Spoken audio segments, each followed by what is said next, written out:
जय श्री राम। मेरा आज का ये वीडियो है बुध के राशि परिवर्तन को लेकर मेष राशि के जातकों पर क्या प्रभाव होने वाला है, ये सब मैं इस वीडियो में बताऊंगा। सबसे पहले मैं आपको जानकारी दे दूं कि इस वीडियो में हम चर्चा क्या करने वाले हैं। बुध सिंह राशि में गोचर करेंगे तो उसका क्या फल होगा, आपकी राशि से 5वें घर में गोचर करेंगे तो क्या फल होगा। साथ ही साथ इस दौरान मघा, पूर्वा फाल्गुनी और उत्तरा फाल्गुनी नक्षत्रों में उसका गोचर रहेगा। बुध यहाँ वक्री मार्गी भी रहेंगे और बुध यहाँ तीसरे और छठे भाव के स्वामी होकर पंचम भाव में जाएंगे। इसका क्या फल होगा, यानी बुध का ये जो गोचर है बड़ा ही बहुत खास होने वाला है।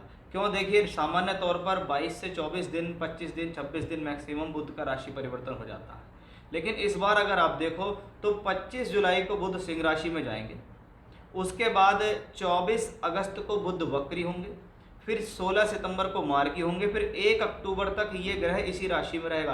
यानी आप देखें तो लगभग 66 डेज, 66-67 दिनों का ये गोचर आपकी राशि से 5वें घर में रहने वाला।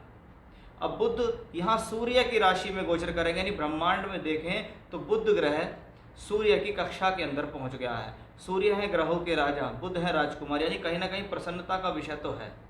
कहीं ना कहीं जीवन में खुशहाली का या कॉन्फिडेंस लेवल का अच्छा होना तो यहाँ बुध के इस गोचर से दिखाई देता है। क्योंकि बुध क्या है, बुद्धि का प्रतीक है, बुध वाणी का प्रतीक है, बुध शिक्षा का प्रतीक है, बुध व्यापारिक ग्रह है।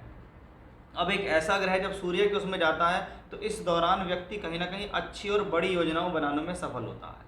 अब बुध गया पंचम भाव में, यानी इस दौरान बुद्धि अच्छी चलेगी क्योंकि बुद्धि का भाव है। ये समय शिक्षा के हिसाब से ठीक है। ये समय कहीं ना कहीं आपकी बुद्धि के कौशल को बढ़ाता है, आपके सोचने विचारने की क्षमता को बढ़ाएगा।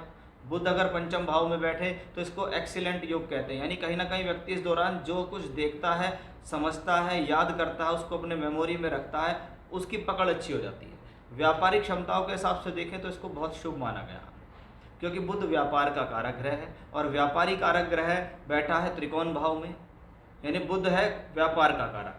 शनि कौन है, शनि कर्म का कारक है। अब कर्म कारक ग्रह व्यापारिक ग्रह को देखता है और एक ग्रह पंचम में बैठा और एक ग्रह 11वें में बैठा, यानी इस दौरान जो लोग बिजनेस कर रहे हैं खास तौर पे उनके लिए ये कॉम्बिनेशन शुभ है। उनके लिए आपकी बुद्धि सही समय पर सही डिसीजन लेने में सक्षम होगी, यानी बुध का पंचम भाव में जाना शुभ है। अब फॉर एग्जाम्पल आपके पास आपकी कुंडली है और आपकी सिंह राशि में कोई ग्रह बैठे हुए हैं, अगर वहाँ पर शुभ ग्रह बैठे हुए हैं तो बुध का ये गोचर बेहतर हो जाता है।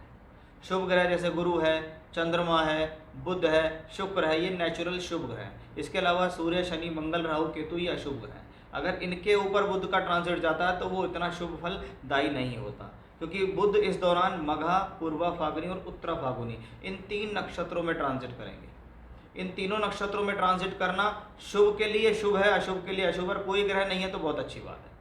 अब इसमें सावधानी क्या है, देखिए 24 अगस्त से लेकर 16 सितंबर तक बुध वक्री रहेगा। अब पंचम भाव बुद्धि का भाव है, शिक्षा का भाव है, विद्या का भाव है, आपकी सोच विचार निर्णयों का भाव है, आपके प्रेम संबंधों का भाव। अगर वहाँ पर बुध जैसा ग्रह वक्री होता है तो कहा जाता है व्यक्ति अपनी ही चतुराई से अपना नुकसान करता है। कहते हैं इस दौरान व्यक्ति ज़रूरत से ज़्यादा अपना दिमाग लगाना शुरू कर देता है, उसके मन में स्वार्थ आ जाता है, उसके मन में चतुराई आ जाती है, उसके मन में कहीं ना कहीं जीवन में जो बातें हैं वो आ जाती हैं कि भी कहीं ना कहीं व्यक्ति अपना नुकसान करता है। अपनी चतुराई से अपनी पढ़ाई में नुकसान कर लिया, अपने स्वार्थ से अपने जीवन में नुकसान कर लिया। इस प्रकार के नुकसान हमें इन कॉम्बिनेशन से देखने के लिए मिलते हैं। यानी 24 अगस्त से 16 सितंबर आपको ज़्यादा सावधान रहना है, क्योंकि इस दौरान होगा कुछ नहीं, प्लेनेट बली होगा, वक्री होगा, लेकिन ऐसी ही स्थितियों में लोभ लालच होते हैं, ऐसे में ही व्यक्ति शॉर्टकट अपनाने की कोशिश करता है, ऐसे में उसको नुकसान होता है। अब ये बुध आप ये देखिए छठे घर का मालिक है, यहाँ पंचम भाव में बैठा। अब छठे का मालिक पंचम में जाता है तो एजुकेशनली चैलेंज को बढ़ाता है, क्योंकि छठा घर खराब भाव है और 5वां घर अच्छा। अब खराब का मालिक अच्छे में जाएगा तो खराब वाले को तो कोई प्रॉब्लम नहीं है, लेकिन अच्छे के घर में खराब आदमी पहुँच गया तो उसे प्रॉब्लम है। यानी बुध यहाँ इस बात की फिर चेतावनी देता है कि आपको कोई ऐसी गलतफहमी नहीं रखनी, कोई ऐसी लापरवाही नहीं करनी जिससे आप अपने जीवन में अपनी शिक्षा को खराब करें, अपने प्रेम संबंधों को खराब करें। साथ ही साथ तीसरे घर का मालिक होकर बुध यहाँ है, यानी कभी कभी शिक्षा के लिए होने वाली यात्राएं, शिक्षा के लिए होने वाली ट्रैवलिंग्स भी ऐसे समय में देखी जाती है। स्वास्थ्य का विशेष रूप से आपको इस दौरान ध्यान रखना ही होगा, क्योंकि पंचम भाव हमारे पेट का है और पेट का स्थान ये पंचम भाव कहलाता है। और मेष राशि के लिए बुध रोगेश भी है और शत्रु भी है, यानी स्वास्थ्य का विशेष ध्यान है। आपको ऐसा कोई गलत खान पान नहीं करना, आपकी गलत लाइफस्टाइल नहीं होनी चाहिए जिससे आपका बुध आपको किसी प्रकार से हेल्थ इश्यूज दे, इसका आपको विशेष तौर पे ध्यान देना। अच्छी बात इसमें यह है कि बृहस्पति की 5वीं दृष्टि और शनि की 7वीं दृष्टि बुध पर है, जो इसको बुरा करने देगी नहीं। ये कहीं ना कहीं एक अच्छा एजुकेशन है कि भाग्य का, कर्म का और लाभ स्थान के स्वामियों का संबंध बन रहा है। यानी बुध जो कि शिक्षा का और इंटेलिजेंसी का कारक है, बुद्धि वाणी का कारक है, यानी इस दौरान इसके अंदर प्रखरता बढ़ेगी। इस दौरान गुरु और शनि मिलकर बुध ग्रह को मजबूत करते दिखाई देंगे। तो वो एक बेहतर, वो एक अच्छा कॉम्बिनेशंस यहाँ हमें इस बुध की वजह से भी दिखाई देता है। सबसे ज़्यादा ज़रूरी है कि भाई, क्योंकि बुध आपके लिए मित्र नहीं है, आपकी राशि है मेष और वो आपके लिए मित्र नहीं है, तो इसके छोटे मोटे नुकसान से बचने के लिए भी, क्योंकि वो सारा नुकसान 5th हाउस में होना है, यानी जो भी नुकसान जिस भी तरीके का होगा वो आपके डिसीजन से होगा। आप खुद सोच कहेंगे कि यार मुझे ये नहीं करना चाहिए था, मैं अगर ऐसे कर लेता तो शायद ऐसा हो जाता।